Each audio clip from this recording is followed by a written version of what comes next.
Hi, this is Ray Fugit with Downstream Technologies. Today we're going to look at the interaction between BluePrint PCB from Downstream Technologies and Allegro and Orcad PCB Editor from Cadence. First, I'm going to export ODB++ from PCB Editor here. We will then bring that into BluePrint PCB into a document set, a document template set that's already been created, and show how templates can be used to quickly automate the creation of assembly, fabrication, bill of materials, standard drawings that go with the delivery of a PCB design. So we are going to export ODB++. There's some options in ODB++. Only one will really be of concern to us, and that is we want the true component outlines here. And then we'll just go ahead and run this to generate our ODB++.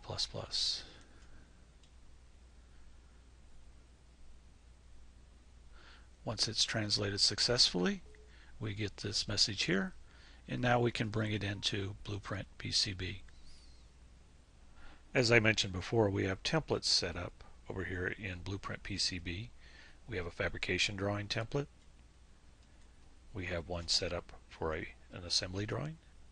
And we have one set up for a parts list. So what we'll do next is we'll import the ODB++.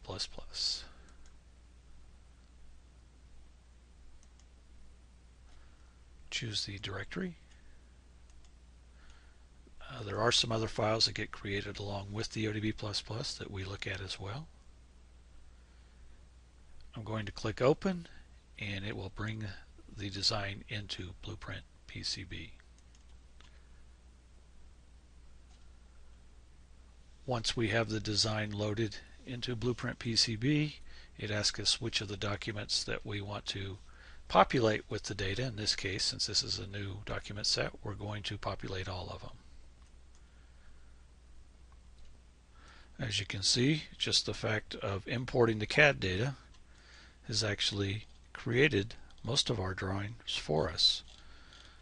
On our fabrication drawing, we now have a layer stack up.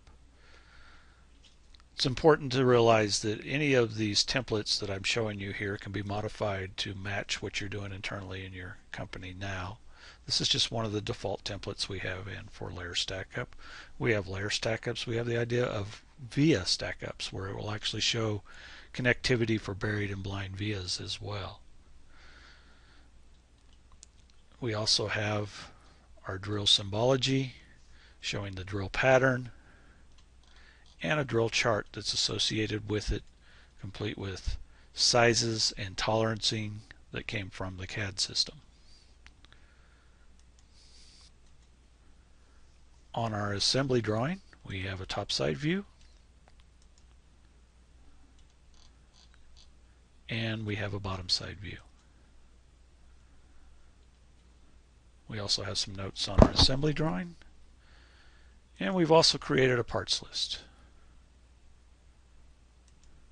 On this parts list, we've actually decided to combine some of the parts, combining them by part name. We can click on these parts and see their locations on the design since they are hyperlinked to the actual view. Another thing we might like to do to our document set would be to add some dimensioning to our fabrication drawing.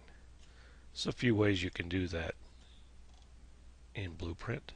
One of them is auto dimensioning, where basically you just pull off dimensions off of different axes of the design. There's also datum dimensioning, where you can add a data point and then just automatically snap to various features and add dimensions for those. Dimensions, of course, can be in English units, metric units, a combination of both. You can default them.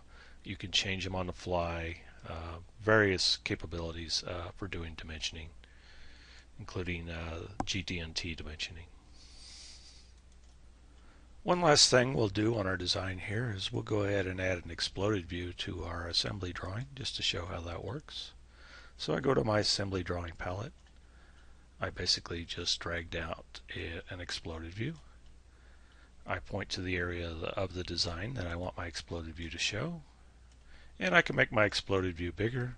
And in this case, I'm going to take my exploded view and actually look at the routes and pads as opposed to the components.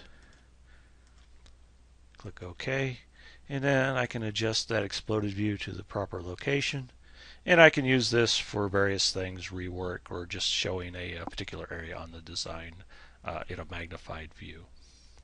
That's it for this demo. So we've quickly created a document set from PCB Editor just by importing the data into BluePrint PCB. Thank you for your time.